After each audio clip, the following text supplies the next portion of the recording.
السلام عليكم ورحمة الله وبركاته نحمده ونصلي على رسوله الكريم أما بعد فأعوذ بالله من الشيطان الرجيم بسم الله الرحمن الرحيم ورب اشرح لي صدري ويسر لي أمري واحلل عقدة من لساني يفقهوا قولي ربنا زدنا علما اللهم فقهنا في الدين آمین یا رب العالمین۔ آغاز ہوتا ہے جی رکن نمبر 10 کا آیت نمبر 785 سے۔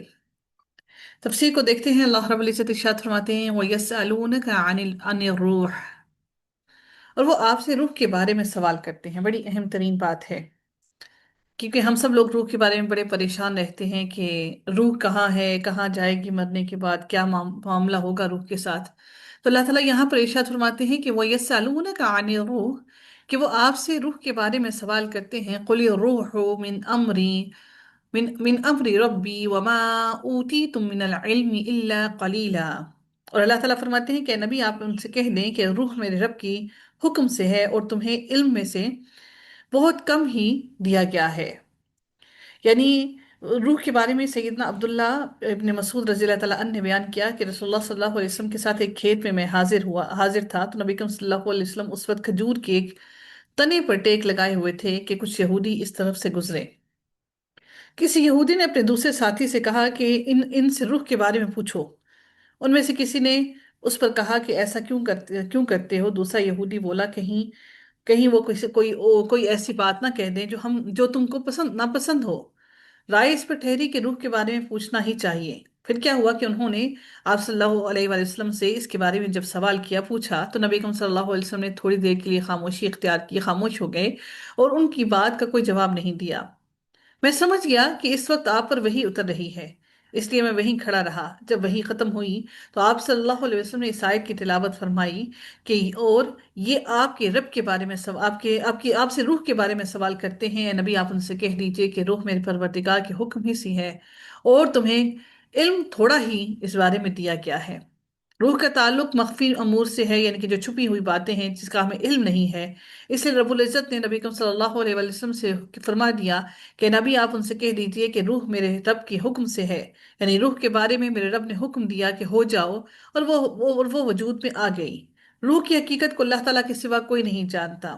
روح ایک راز ہے، کیسے آتی ہے، کیسے جاتی ہے، کہاں سے آتی ہے، نکل کر کہاں جاتی ہے، اللہ تعالیٰ کے علاوہ اس کو کوئی نہیں جانتا۔ اس کا علم صرف اور صرف میرے رب کے پاس ہے۔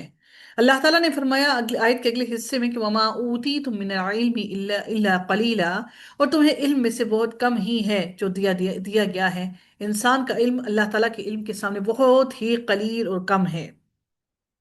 انسان کی صلاحیتیں محدود ہیں، اور جبکہ روح جو ہے اس کا علم ہماری صلاحیتوں، ہماری فکر، ہمارے علم کے اندر نہیں ہے، ہم کم علم ہیں۔ اللہ رب العزت نے مزید ارشاد فرمایا اگلی آیت کے اندر وَلَئِن شِئْنَا لَنَذْهَبَنَّ بِالَّذِي أَوْحَيْنَا إِلَيْكَ ثُمَّ لَا تَجِدُ لَكَ بِهِ عَلَيْنَا وَكِيلًا۔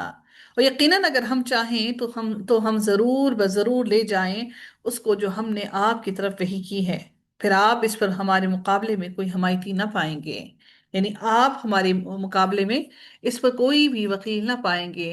یعنی اس سے مراد کیا ہے کہ قرآن اور وحی اللہ تعالیٰ کی عظیم نعمت، فضل اور احسان اور رحمت ہے۔ اللہ رب العزت نے نبی اکرم صلی اللہ علیہ وسلم پر قرآن نازل فرمایا جو ان کے لیے بہت بڑا انعام ہے جس کا اندازہ نہیں کیا جا سکتا۔ اس وحی کے قریب باطل نہیں آ سکتا۔ سیدہ ابن مسعود رضی اللہ تعالیٰ عنہ فرماتے ہیں کہ آخری زمانے میں شام کی طرف سے ایک سرخ ہوا چلے گی جس سے قرآن مجید اور دلوں میں قرآن کی ایک آیت بھی نہ رہے گی، اور مصحف اور دلوں سے قرآن اٹھا لیا جائے گا۔ پھر آپ نے یہ آیت فرمائی، کیا آیت پڑھ کر سنائی کہ ہم وہی سلب کرنے پر قادر ہیں۔ سبحان اللہ، اللہ تعالیٰ نے فرمایا کہ ہم وہی سلب کرنے پر قادر ہیں۔ ثم لا تجد لك به علينا وکیلا، پھر آپ اس پر ہمارے مقابلے میں کوئی حمایتی نہ پائیں گے۔ یعنی جس ہستی نے آپ پر قرآن نازل کیا ہے اگر وہ اسے واپس لے لے تو آپ کوئی ہستی نہیں پائیں گے جو اسے واپس دے دے آپ کو، اور آپ کو کوئی وکیل ایسا نہیں ملے گا جو اللہ تعالیٰ کے فضل و کرم یعنی قرآن کو واپس لا سکے۔ پھر اللہ رب العزت نے اگلی آیت میں مزید ارشاد فرمایا الا رحمتا من ربک ان فضلہ کان علیک کبیرا، مگر یہ صرف آپ کے رب کی طرف سے رحمت ہے، یقیناً آپ پر اس کا فضل ہمیشہ سے بہت بڑا ہے۔ یعنی آپ صلی اللہ علیہ وسلم پر اللہ تعالیٰ کا اتنا فضل و کرم ہے جس کا اندازہ نہیں کیا جا سکتا۔ اللہ رب العزت نے فرمایا اے نبی آپ کہہ دیں یہ اللہ تعالیٰ کے فضل اور اس کی رحمت سے ہے، سو اسی کے ساتھ تو لازم ہے کہ وہ خوش ہوں۔ وہ ان تمام چیزوں سے بہتر ہے جسے لوگ جمع کرتے ہیں۔ اللہ رب العزت نے مزید اگلی آیت میں ارشاد فرمایا قُلْ لَئِنِ اجْتَمَعَتْ قل قل لئن اجتمعت الإنس والجن على أن يأتوا بمثل هذا القرآن لا يأتون بمثله ولو كان بعضهم لبعض ظهيرا۔ اللہ رب العزت فرماتے ہیں کہ اے نبی آپ کہہ دیں یقیناً اگر تمام انسان اور تمام جن اس پر اکٹھے ہو جائیں کہ اس قرآن جیسی کوئی چیز لے آئیں تو وہ اس جیسی نہ لا سکیں گے، اگرچہ کہ وہ ایک دوسرے کے مددگار بھی ہو جائیں۔ یہ اس بات کی قطعی دلیل ہے کہ اللہ تعالیٰ نے تمام جنوں اور انسانوں کو اللہ تعالیٰ نے دعوت دی ہے کہ وہ اس جیسا قرآن بنا لائیں، اور اس کے ساتھ ہی اللہ تعالیٰ نے ان کو آگاہ بھی کر دیا کہ وہ اس جیسا قرآن نہیں لا سکتے، خواہ وہ اپنی ایک دوسرے کی مدد بھی کر لیں۔ یہ سب اللہ تعالیٰ نے ان کو آگاہ کر کے ان کو فرما دیا کہ وہ اس جیسا قرآن نہیں لا سکتے ہیں۔ یہ سب کچھ اسی طرح واقع ہوا جس طرح اللہ تعالیٰ نے خبر دی تھی۔ جھٹلانے والوں کی بہت زیادہ خواہش تھی کہ وہ کسی طریقے سے اس دعوت کو جھوٹا ثابت کریں جسے رسول اللہ صلی اللہ علیہ وآلہ وسلم لے کر آئے ہیں۔ وہ ماہر سے ماہر ترین، جو عرب زبان کا ماہر ترین انسان تھا، اس کو بھی اگر اب لے کر آتے تو تب بھی وہ نبی کریم صلی اللہ علیہ وآلہ وسلم کی اللہ کے مقابلہ کرنے اور قرآن کا مقابلہ کرنے سے عاجز تھے، آ جاتے۔ اور وہ مخلوق جو مٹی سے پیدا کی گئی ہے وہ ہر پہلو سے ناقص ہے۔ اللہ تعالیٰ نے جو ہم سب انسانوں کو پیدا کیا ہے، ہم ہر طرح سے ناقص ہیں، ہم مکمل نہیں ہیں۔ ہر انسان میں کمی اللہ تعالیٰ نے چھوڑی ہے، علم کے اعتبار سے ہو، ارادے کے اعتبار سے ہو، مشیت کے اعتبار سے ہو، کلام کے اعتبار سے ہو، یا انسان کے فعل کے اعتبار سے ہو۔ انسان کے اوپر اللہ تعالیٰ کے بھید ہر چیز کے نہیں کھلے۔ اللہ رب العزت کے بہت سی حتیٰ کہ انسان ایمازون کے جنگل تک اس کے اندر تک نہیں پہنچ سکا آج تک، اس کے اندر کی جنگل کے اندر کی حقیقت کو آج تک نہیں جان سکا۔ تو انسان کو اللہ تعالیٰ نے محدود علم عطا کیا ہے، اس لیے رب العزت نے یہاں پر واضح فرما دیا کہ تم اگر اپنے جن اور ان سارے اکٹھے ہو جاؤ تو اس قرآن جیسا کوئی لے آؤ، ایسی کوئی کتاب، ایسی کوئی بات لے آؤ، جتنے مرضی فصیح ہوں، پھر بھی تم اس جیسا کوئی کلام لا نہیں سکتے، اس جیسی باتیں لا نہیں سکتے۔ اس لیے یاد رکھو کہ یہ قرآن کوئی گھڑا گیا نہیں ہے، یہ گھڑی گئی باتیں نہیں ہیں۔ اگر گھڑی گئی باتیں ہیں، اگر تمہیں لگتا ہے کہ یہ پہلے لوگوں کے قصے کہانیاں ہیں، تو تم بھی ایسے قصے کہانیاں لکھ کر دکھا دو۔ پھر اللہ رب العزت نے اگلی آیت میں مزید ارشاد فرمایا وَلَقَدْ صَرَّفْنَا لِلنَّاسِ فِي هَذَا الْقُرْآنِ مِنْ كُلِّ مَثَلٍ فَأَبَى أَكْثَرُ النَّاسِ إِلَّا كُفُورًا۔ اور بلا شبہ ہم نے اس قرآن میں یقیناً ہر قسم کی مثالیں طرح طرح سے بیان کی ہیں، مگر اکثر لوگوں نے کفر کے سوا بات کا انکار ہی کیا۔ اکثر الناس، اکثر لوگ قرآن کا اور اللہ تعالیٰ کی طرف دی گئی دعوت کو ہمیشہ سے رد ہی کرتے ہیں، قبول نہیں کرتے، اکثر لوگ کفر کرتے ہیں۔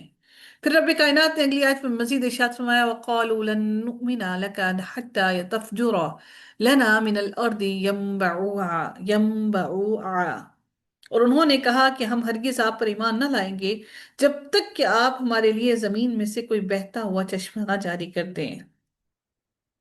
یعنی اس وقت تک ایمان نہیں لائیں گے جب تک زمین پھاڑ کر چشمے نہیں نکال لاتے، کیونکہ عرب تھا اور صحرا تھا، ریت تھی، کہ چشمے جو ہیں وہ پہاڑوں سے نکلتے ہیں۔ انہوں نے کہا اس ریگستان میں سے چشمے نکال کر دکھائیں۔